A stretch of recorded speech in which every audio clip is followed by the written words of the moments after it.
All right, everybody. Welcome to this is the next episode of the Vintage Spotlight podcast featuring myself, Jeremy Lee, with Leighton Sheldon of Just Collect. We're joined by Dan McKee. Leighton, it's been a while since we've done an episode. It's great to be back in this Vintage Spotlight studio with you here today. We're bringing on Dan McKee. We're going to talk 1933 Goudeys. Anything you want to say to start things off, Leighton, or just jump into why are we talking about 1933 Goudeys here today on the Vintage Spotlight podcast? Well, I'm excited to be back and even more grateful. And we're very fortunate that we have a veteran of the hobby, someone who's beloved by everyone, and is very kind to share his time today. So thank you, Dan, for joining us. Sure. Very welcome. It's great to have you, Dan. It's my pleasure to meet you as well. We were talking a bit before we hit record. Dan, I don't know if I'm impressed, if I'm envious, if I'm jealous, or if I just feel completely inadequate, but your collection sounds like it is something that dreams are made of. Tell us a little bit about yourself before we dive into the stories. How long have you been into the hobby? What do you love? And Dan, I want to hear, what do you love about collecting? What do you love about vintage cards?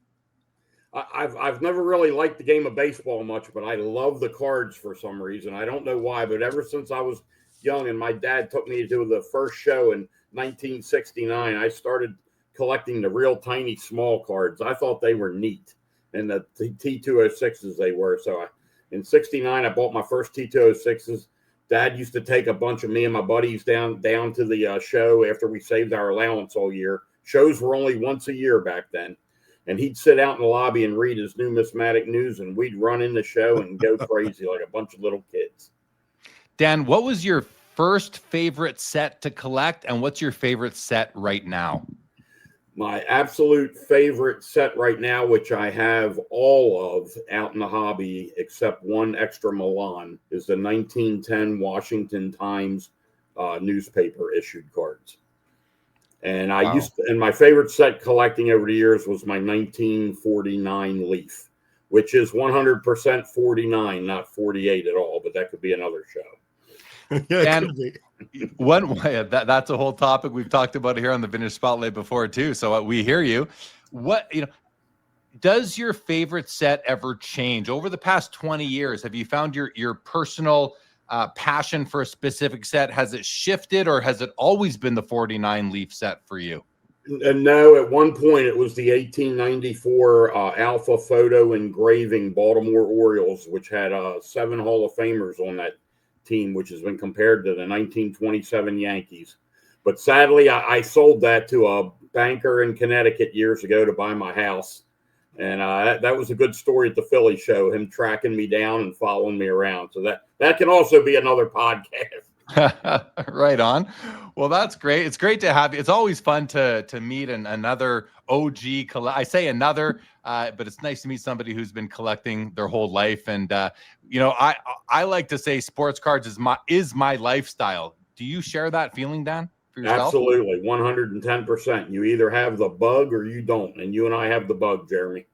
Yes. We were born with it, no doubt about it, Dan. I like to say that the hobby chose me. I didn't choose the hobby. And I have more. I could talk about that another time. Maybe we'll do that, Leighton, when you come on Sports Cards Live next Saturday. But, well, Dan, great to have you again. Leighton, 1933 Goudey. It's a landmark set. It's a beautiful set. It's known for the colorful designs and images.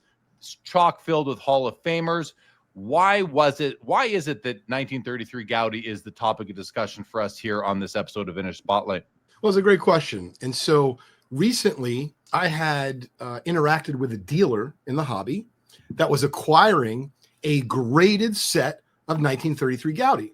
And what made this one in particular very special is it not only contained all cards from 1 through 239, but as OG hobbyists here know, that the set's actually completed 240. And number 106 was not originally issued in packs, and the Nap Lajoie was only issued later on. And so this set that I was approached with, I was not able to buy the whole thing, so I simply asked, hey, could you send me like all of the pricing for the key cards, like the Nap, the Ruths, the Gehrigs, etc. And so when I was kind of just doing some quick numbers like on the back of a napkin, it really dawned on me, at least for the makeup of this set, that you could either buy every other card in the set, 4 Ruths, 2 Gehrigs, dozens of Hall of Famers Jimmy Fox, Dizzy Dean, a spy like Mo Berg. I mean, there's just crazy content in the set. Or you could have one card. But keep in mind, this one card we're talking about is super special and tough to find. The Nap Lajoie. And so much so, it wasn't issued in the year of 1933. And I was curious, I wanted to ask Dan, maybe as the next question, do you feel that if it wasn't for collectors writing the Goudey Gum Company, we would never have card number 106, Dan? That's 100% correct. It was issued in 1934. It's on a sheet with 34 Goudeys, and it was from, and I think it was more parents than collectors that wrote in because their kids were screaming they couldn't complete their set, from what I understood. My dad took those cards out of packs, and back in 1933. And another little tidbit he told me, which I never really understood. He said the Goudey Indian cards were more popular than the baseball, and he would trade his Babe Ruth to get Sitting Bull. So that oh my God. I feel like that's huge news, Dan. I never heard that before. Yep. And it took us 45 years to complete our Indian Master set, a lot longer than our baseball set. Hey, just for those that don't know, Dan, because I'm aware, and maybe Jeremy is or isn't, but explain why the Indian Gum set produced by the Goudey Company is so much more complicated to complete than the 1933 Goudey baseball set. Yeah, the Indian set they issued in a bunch of different series, and some of the Indians have 5 different backs. And there's a series we call the low skip series, which can only be found in series 48 or the very rare series 288. So that set is murder to put together. That's so cool. I'm familiar with the Goudey Indian set, but I've never owned a copy. It reminds me of a friend of mine, Greg from Midlife Cards, collects the Pirates. Were the pirate cards Goudeys as well? Leaf, 48 Leaf. Okay. And there's also 1933 Sea Raiders. I don't know which pirate issue he's talking about, right? But yeah, I'm going to put you on the spot. What's your favorite Goudey Indian Gum card? My favorite one is Pocahontas with the deep pink background. Ooh. Mine's Billy the Kid. I love that card. That's a cool card. Billy the Kid was in the Topps Look and See set. He was also in the Pirates card, in the Pirates set. In the 33 Goudey Indian Gum set, yeah. Oh, wow. He's got a really cool card. I find myself very intrigued by the Pocahontas card right now, Dan, because I dabble in a very little bit of non-sport. Like the 66 Batman, the 1940 Superman. I feel like Luke Skywalker should be on my list, but maybe Pocahontas should be on my list. And then you get that type collecting taste as well by just having one of those cards. Dan, are you a type collector at all? Or are you a straight set collector? I'm mainly a set collector, but naturally you just can't collect every set and have everything. So I do have a type collection of sets that I knew I would never complete. I got to ask you this because this is something that I talk about. I kind of feel like I coined the term flight collecting, Dan, where it's between type collecting, where you generally have one, maybe 2 copies of 2 different cards from a set. Set collecting, you have them all. Flight collect, it's like a flight of beers you get at the pub. You're sampling all the different beers, Dan. So I like to say I collect flights, which to me is 3, 4, 5, 6, really however many you want from the checklist, so that you don't need to collect all the players that you may not be interested in. Do you flight collect without really knowing it, or to you, what in your mind, Dan, where does type collecting end? At how many cards from a set? 1, 2, or more even? We've only ever done one when we considered our types, yeah. But that flight collecting sounds more fun.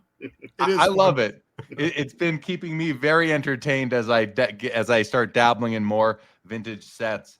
Definitely. Now, the next thing before we get into more on 33 Goudey, the Lajoie, we were talking about kids, adults would send away for those cards, and that was a technique that the manufacturers used back then to sell more products when these cards were simply premiums that were sold with other confectionery type items, tobacco, even back in the earlier days. And Nap Lajoie was a legitimate Hall of Fame player. Was it fair to say that he was a superstar? Was he a star? Was he a top tier Hall of Famer? Was he up there with the Honus Wagners and the Ty Cobbs and the Babe Ruths, or was he a level below? Leighton, what's your take on that? I'll go first. It's a great question. At least from what I've read of the time period, Nap was really important to the city of Cleveland. I mean, vital to that team and to what they accomplished there. However, if you ask people in the hobby, I feel like they kind of think of him as like a 1A. In other words, there's the Roos, there's the Garrigs, there's Walter Johnson, there's Mathewson, etc. I definitely feel that Lajoie and like Mel Ott are very comparable, but they're definitely above like that next tier, of guys. And super important, of course, to the game of baseball. Right. And the reason I asked, Dan, curious on your take too, but the reason I ask is because, and Dan, you may not know this, but I collect hockey pretty broadly. And in the 1923 William Patterson set, the company did the same thing. They held one card back to, of course, incentivize people to buy more products. And that was a player by the name of Bert Corbeau. I'm not sure if you're familiar with the 23 Patterson set, but Bert Corbeau isn't a Hall of Famer, and he wasn't a star, whereas Nap Lajoie was. So, Dan, what are your kind of thoughts on back then the companies using a star player like Nap Lajoie versus a common card, like a common player card like Bert Corbeau in hockey, in order to incentivize more and more sales? Do you think do you like that? Do you like that Lajoie is so hard while being a key player? Or would you rather that card 106 was a less popular, less important player? I'm going to say it probably didn't matter, just the fact you couldn't find that number. I know the George C. Miller set kept Ivy Andrews out, who was not a Hall of Fame player either, to do the same thing. And he was a tough redemption card to send in to get your redemption. But yeah, I mean, as far as a common, or like a great Hall of Famer like Lajoie, and I agree with Leighton 100% the way he described the tier. But yeah, I wouldn't care which one, if it was a common or a Hall of Famer. But that is a very good question. Yeah, I was just curious your thoughts on those techniques that were used back in the day. Leighton, let's go. Let's just. I'm going to pass it over to you now to ask Dan some questions about digging deeper into the 33 Goudey set and some mysteries out there. Sure. So, before we kind of come back to, which would you choose, right? The balance of the set or the Lajoie, which we're going to talk about in a few minutes. I am fascinated by the fact that not only did you say that your dad collected the Goudey set out of packs, but you seem to definitively be very clear on the fact that your dad told you that the Goudey Indian Gum cards were actually more popular than the baseball. And I'm curious, like, was your dad alone in that? Did he tell you stories or share stories of like, hey, there was one or two guys who really did love the baseball more, and they were hoarding the Roos and the Garrigs? Because if they did, I want to know who they were and where they live.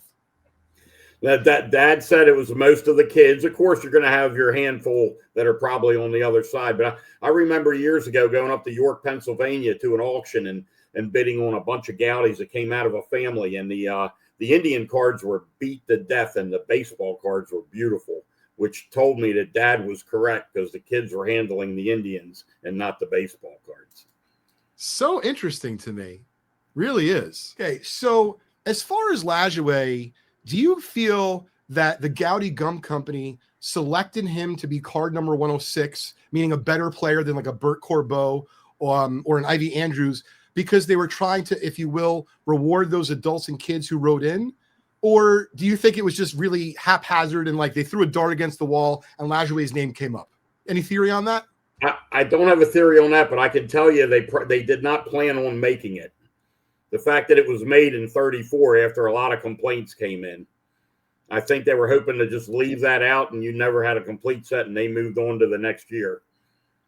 It's a great point, but to credit the Goudey Gum Company, they must have got enough inquiries that they took it so seriously that, and I think a lot of folks don't really get this, Dan, this card was not printed isolated on its own. The card was added, meaning the Lajoie was added to the sheet of the 1934 Goudey set. And therefore, and this is what's mind-boggling to me, I looked at the pop report of the 33 Goudey Lajoie before we got on today's show. Between PSA and SGC, there's only 144 examples graded. But then, if they're putting that card on a sheet and they're making an entire set of 1934 Goudey, there had to be, at the minimum, thousands of Lajoies, if not tens of thousands of Lajoies. Do you think I'm crazy? Do you think it was only on a select number of sheets? I'd love to hear your thoughts. Yeah, I think it was only on a certain amount of sheets. And I also know for a fact that some of them were mailed out individually, because I've seen an envelope with they used to close the envelopes with a stapler, and a lot of times the stapler went through the card too. So if you see a Lajoie that has a staple hole through it, that was sent out individually to a family from the Goudey Gum Company.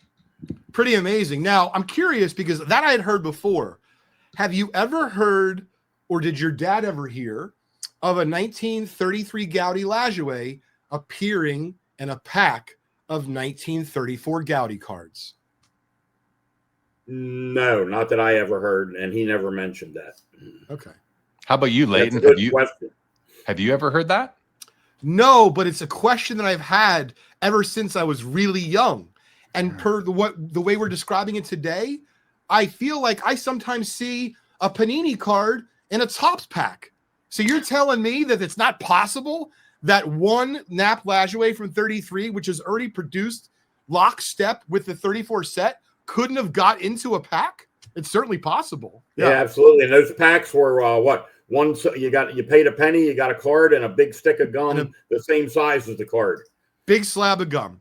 Yeah. All right, so now I'm going to put a gun to your head, Dan. We have a whole complete set of Goudey cards. You got the Lajoie, which is worth X, and you have every other card, which is also worth X. I put a gun to your head, and I say you got to decide in 3 seconds or less, are you choosing the Lajoie, or are you going to choose the rest of the set with the 4 Ruths, the 2 Gehrigs, dozens of Hall of Famers, which you're going to choose and why? If I have neither, it's a no-brainer. I'm going to take the set without the Lajoie because that gets me closer to finishing it, and then I'll fight like cats and dogs to pick up a Lajoie later. That was an easy one. Great answer. How about you, Jeremy? I have the same answer of Dan, but for different reasons, because I wouldn't be set collecting. I'd actually take everything else. I'd keep the 4 Ruths. I'd keep one of the Gehrigs, maybe 2, a few other cards, and the rest I would let go to fund other projects. But I want to go back to Dan's answer for a sec, Leighton. And by the way, it's a fun question, but for me, it's an easy answer. But back to Dan, you said you take everything else and then fight like heck to find the Lajoie. Would you be confident enough that you could find that Lajoie, or would it not be easier to take the Lajoie and complete the set? Wouldn't it be easier to complete the rest of the set, Dan, just in the way that the market is right now in terms of the float of availability? The way the market is right now, yeah, probably. You're right. You'd be easier to get the set put together because of the price too. So are you going to stick with your original answer then? Yeah, I am, because I'd be hooked straight towards that set, and oh my God, I'm so close. Yeah, and the cards are so many beauties, and of course the 4 Ruths and the Gehrig, among others. How about you, Leighton? What would you do? I thought about it a lot, and because I'm not like a diehard set collector, I would just be loving swimming in hundreds of Goudey cards. And similar to you, Jeremy, I don't even think I would hang on to all of the set. I would hang on to definitely the Roos, at least a Gehrig, a slew of the Hall of Famers, definitely the Mo Berg, and I would be happy to sell off the rest to fund, once again, the rest of my collection. But I wanted to come back to something that Dan said earlier, and I started to do this. I don't collect that many sets, but for those that I do, I really like to have like an accompanying piece with it. So it's not just a wrapper. I'm really into advertising pieces. And I wanted to ask you, Dan, whether it be your 1933 Goudey set or other sets in your amazing collection, have you ever veered away from wrappers as like that accompanying piece with your set and gone for an either advertising piece or something else interesting as far as that set goes? Oh, 100%. I have all kinds of advertising with my sets. My one rule is it has to be flat and fit in a binder or it doesn't get picked up, except for my display boxes. I have display boxes too. That for each Topps and Bowman set 5 and 1 cent. But yeah, I've found some really neat display pieces over the years. It really resonated me, Dan, when you said it has to fit in a binder. I have a few what I call my personal collection policies, and one is that I don't collect oversized cards because I just find them awkward. But I love the undersized cards, just like you. If you're you love the T206 series. You have a 52 top set. Leighton, if we can and we can come, I'd like to let the audience hear a little bit more about Dan's collection, and then we can come back to card number 106 again, I believe. But absolutely. Dan, can you let people know about sort of the breadth of your baseball card collection? What year does it start? What year do you go up to? Are you complete sets? Are you type collecting all the way through? How does your collection look? Well, I start in 1887 naturally because I do collect local Baltimore stuff, and there was about plenty of Orioles in the old Judge set. But yeah, I'm mainly a set collector. Of course, no one has a full set of old Judges, and I collected all through the years. And we did the mainstream stuff first, and then veered off to some of the odder stuff. And I really enjoyed collecting like the George C. Miller set from '33 and the 1933 R337 Eclipse import. There was a time where we didn't even know who issued them until old Bob Bostoff from Empire State Sports in New York found a strip of R337s with an advertising card on the back. And I think that was in the early 90s when we finally figured out that it was Eclipse import. So yeah, we started with the mainstream. Dad and I he would sell the old stuff and enjoyed the history. We'd get a little bit of money to buy the more expensive Topps and Bowman set. Anyways, yeah. And then finally I had to backtrack after we finished those and start getting the harder stuff. And so you've been collecting your whole life, basically. When grading became a thing in the early mid 90s, what was your response as a collector to third-party grading? 1991 was when they first showed up at the National. It was actually a National we were robbed at, so it wasn't a good remembrance. But it was funny. All the dealers were laughing at them, saying, "Oh, that's not going to stick." Well, look at it now. I personally do not like the third-party grading now as a collector because I can't start some sets I don't have because it's just too expensive. But I understand why people want it, make sure they're buying something that's not altered and all of that. But yeah, all of us dealers were laughing at him in 1991 at the National. And you see who's getting the last laugh. Yeah, absolutely. So with your extensive collection now, do you have graded set? Do you play or compete on the PSA set registry, or do you like your cards raw and in binders? How do you keep your collection? Yeah, almost all of my cards are raw and in binders. I love handling my cards, which I know isn't smart. And my 52 Mantl's in great shape, and I handle him often, so I'm sure he gets downgraded every time I pick him up. But yeah, I love the fact that I can tuck my Washington Times cards I pull out and handle. It's just a part of the hobby that I enjoy touching my cards.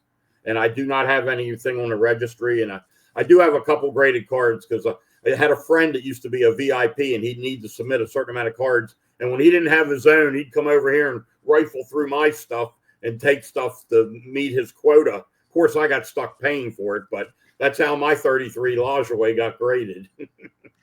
Leighton, I have a feeling the audience is really going to like Dan McKee for the way that he collects and handles and enjoys his cards. What do you think? Most certainly. I wanted to ask, I made a note here because I know you, Dan, pretty well, especially after all these years, but I've never asked you this, and you kind of alluded to it with your mantle. Have you ever had an unfortunate accident while enjoying your ungraded cards in your collection? Oh, yes. I'd be lying if I told you no. I hope I'm not bringing up some trauma for you or jilted memories, Dan. No, but I remember pulling out my W514 Babe Ruth, and only half of him came out. So I had to. And that's like a multi-$1,000 card right now. Yeah, or it was. Excuse me, a couple Cleveland shows ago. I had to trade away an extra Jackie Robinson Leaf rookie I had, so that was painful. But yeah, yep. When you handle them, you're going to have flops. Dan, you've been putting together vintage sets for so long. You prefer them to be raw from the sounds of it. How do you deal with and manage the risk of acquiring counterfeit cards over the years? What's your strategy? How do you make sure that you're not doing that? And have you ever been duped into adding a counterfeit card that you later found out? And sorry with all these questions, but do you figure you might have a counterfeit card in your collection somewhere that you just don't know which one it is? Yeah, anybody that tells you they haven't bought a counterfeit card, I'm gonna call a liar, no matter how good they are. I remember every day I pull out a different set to look at. One day I pulled out my D304 General Baking set from 1911, and I went into the throne, and I'm sitting there looking. I flipped the page, and two cards just blasted out at me, and I said, "Oh my God!" And I knew they were fake right there. Didn't look closely at them when I bought them and put them in the set. Man, I couldn't get out of there fast enough. Straight over to eBay, pulled it up. I think somebody up in New England had them both for sale for about 3 times more than they were worth. Bang, bang, had to get them and get those fakes out of my book. So, yes, I have done it. And then I may have a fraudulent one, but I count on my 55 years of collecting experience, and I put that up against, just about anybody as far as being able to tell a repro. And I've heard a lot of people talking about smelling the cards now as a technique to detect counterfeits. Is that a strategy that you use as well? Been using it for years. Absolutely. Yep. That is definitely one of the common traits. Yeah, interesting. Leighton, how about you? Do you smell cards ever when you're out buying raw collections? I do, but I preface that with, I tell people when I'm at their home or their office or wherever what I'm about to do, because I don't want to be looked at in a very strange way. And I explain to them that I'm just trying to, if you will, authenticate the situation. Yeah. And so I agree with Dan. And what do you do if you smell it and you smell smoke? I think a lot of people smoked in their homes for many, many years, and you can get a good scent. That tobacco scent can stick around for quite a long time, even after people quit the habit. What happens then, Leighton, if you smell smoke on cards? How do you deal with that? Oh, sorry, I was gonna make a joke. Like, if it smells like a fire, I get the F out of there and I run. but the joking is, thanks for laughing. But the joking aside, for whatever it's worth, even though I don't like the smell of smoke, typically if smoke is kind of like embedded in the cards, it means the cards have been around for a long time. Yeah. And that's a good thing when it comes to, if you will, counterfeits or a card that has been around for decades and decades. And I could see Dan nodding. And so that's why that smell is important. But I have got some looks, and I was going to make another joke. Can you imagine out of this show that there's now a new qualifier from PSA, and it is the SM qualifier, and that's because it smells? which you'd have to open up that holder to verify. I know. So, who knows? But at the very least, we're having some fun here today. The SM qualifier. Yeah. It smells. You'll never smell, but it smells. Yeah. Yeah. Right exactly. On. All right. Well, I kind of went a bit off program there, but some questions that just sort of came to me that I wanted to tap into, both Dan and Leighton too there. But should we make our way back to the Lajoie, the 106, and some intricacies with that card, Leighton? Yes. And before we move on, I wanted to ask Dan one more question about that card, because I'm really kind of like infatuated with the fact that whether it be parents or kids were urging their parents, Dan, to write the company. Do you know of anyone, even if it wasn't direct, like you heard someone from your dad's group of friends that after, whether it be a few months or a year of trying to find the set, they knew that 106 was missing? And I'm curious if you knew of anyone personally, your dad knew of anyone that actually reached out to the Goudey Gum Company about their missing number 106. Yes, but it's not related to us, but a dealer friend of mine, one of his, I think, great uncles, and they had 2 Lajoies, and both of them came in those envelopes I told you about, stapled shut. That's how I knew about that. So their family did reach out years ago and complained, and they had 2 of them mailed. I wish you could see my goosebumps right now. I mean, that's unbelievable, Dan. I appreciate you sharing that hobby story with us. But let's get down to brass tacks here, because we talked about something at the Philly show recently, and you blew my mind. And it all has to do with card number 106, but not Nap Lajoie. And I had never heard anything like that before. So I'm going to put you on the spot, Dan. And this is for those that are absolute vintage card nerds like us. But have you ever heard of another card from the 1933 Goudey set with the number 106 not being a Nap Lajoie card? Yeah, yes, I have, and I have actually seen it about 30 years ago. And it was Leo Durocher, number 106, same pose and same bio as his regular card, but number 106. Now, you gave me a little bit of time before this podcast, and I did a little research and actually was able to find out where that card is right now and learned something new myself. There was 6 or 8 proof cards made, all numbered from 100 to 140. And this gentleman has all but one. I think he still needs the Kiki Kyler.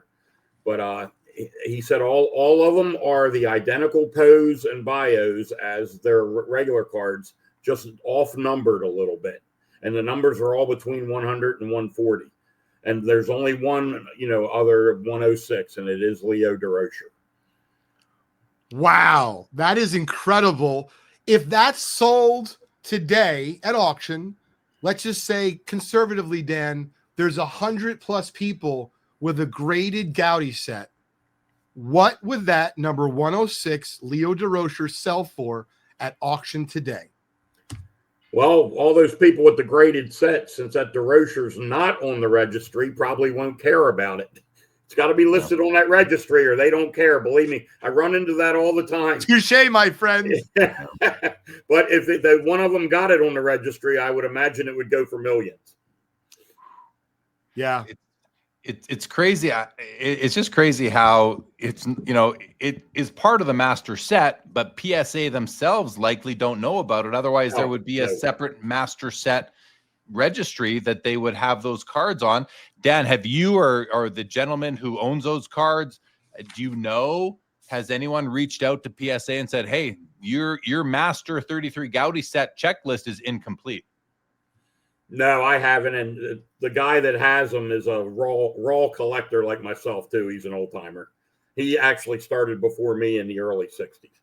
It's so interesting that it's an incomplete set, and because nobody knew, it's not PSA's fault or the set registry person's fault or even the collectors who are competing on that particular registry. They don't even know, maybe until, like, Dan, how many people know about this card? Is this something you kind of keep under wraps on the East Coast, on the card show scene? Like, how many people even know about this besides the three of us? I mean, probably still in the hobby, probably maybe a dozen people that were around heavy in the hobby back in the late 80s. And yeah, I wouldn't say a lot. So we're kind of breaking the news here right now. Yes. Holy. That's exciting. Really, I don't know if we understand the magnitude of this, Leighton. I mean, can you put it in perspective? Yeah, this is unbelievable. So first off, the fact that Dan's father was collecting Goudeys from the packs is just absurd to me. Okay. Amazing. I already loved Dan before this. Now I'm definitely inviting myself over for Thanksgiving this year. There's no doubt. Second of all, and I think, listen, I like to focus on the economics. It's just kind of fun to play that game. I legitimately think, and I could be crazy, I think that Leo Durocher card, if it's truly a 1 of 1 and there's no others, I think it could sell for over $2 million at auction. If it's the only one, if it's the only copy, there's no max. I mean, if it's a legit thing, there's no maximum. It could be, who knows what that would sell for. Yeah, but I hear what Dan says too. It's not on the registry, so that's going to keep some people from needing it, because people, they go by the registry checklist versus the reality of the situation more or less in time in many cases. So interesting. So cool, Leighton. So cool. I know, and it's really cool. And I think this is kind of like the spirit of Vintage Spotlight, Jeremy. This is why you and I were so excited by the episode. Listen, we love talking to collectors, certainly OGs like Dan that are a lot of fun and easy to talk to. But let's be clear, we want to try to educate the space. And it is not often that you could share a piece of information. To quote Dan, there might only be about a dozen or so people that know in the entire hobby. And to me, that is the spirit of the Vintage Spotlight. Absolutely. Yeah. Well done. I'm glad that you were able to bring Dan to the show today, Leighton. So thank you for that. Guys, is there anything else that either of you wanted to talk about before we wrap up? I don't want to cut this off early, but if there's anything else that Leighton you had in mind, or Dan that you had in mind, I want to open it up to that. If not, we can wrap this up on a high note with bringing new information to the hobby. Leighton? No, I mean, I kind of said my piece, and at the end of the day, candidly, I could talk with Dan and you for hours, but I'm going to spare the audience from that. And I'm really looking forward to seeing both you, Jeremy, and Dan real soon, so we can, talk card turkey. And, I can't wait. I can't wait to come to the Philly show again. I probably saw your table, Dan, walk by you. I was there September of last year, and I was at Leighton's table a bit. So I'm sorry that we didn't get to realize that we were going to do this a year later. But yeah, it's been great to have you. Anything else, any other tidbits or anything, Dan, that's on your mind that you'd like to share? If you guys don't mind, I'd like to take a minute to apologize to my father. I picked on him pretty bad way up until I lost him over selling our 2 Baltimore Babe Ruth news schedule cards. One in 1991 for $1,000 and the other one in 94 for $8,000. And I have 53 cards from those 3 sets, and I'll never replace the Ruth naturally because one just sold for $3.5 million. But I would like to take a moment to apologize to him because I always used to say, Dad, how do you sleep at night knowing you beat that guy out of $1,000 for that card? Sorry, Dad. Thanks for letting me do that, guys. You bet. You know, Jeremy, we should all be lucky enough to have a friend in the hobby like Dan. And I know that I feel very fortunate. And if you do come to the Philly show in December, not just you, Jeremy, but anyone out there, please come by our booth. You know, Dan, maybe we'll do something fun for Sunday. We'll take that thing that separates our booths. We'll have some sort of like big party. Shout out to your buddy Ed, our mutual friend. He's a good guy. He's there as well. We really just have a good time. Like, we end up just BSing for hours over the course of the weekend. Like, there's no better time for me on an annual basis. That's awesome. Well, thank you, Dan McKee, for joining us. Hope to one day get to see your collection. It sounds absolutely unbelievable. Every set from 1888, just about every set, all the way up. What's the most recent year that you collect? I died at 1987. 87, and that's it. You no thoughts on going past that now? Nope, nothing. Oh, that's so cool. I love that you've got a hard boundary. You know what you collect. Dan, thanks again for joining us here on the Vintage Spotlight. Leighton, it's been great to get back into this studio. We'll be doing it again soon, everybody. Thank you for joining us out there here, whether you're watching on YouTube or listening on podcasts. This is available on Spotify, Apple, wherever you get your podcast. Dan, thank you. Leighton, thank you. And thank you, everybody, for joining us.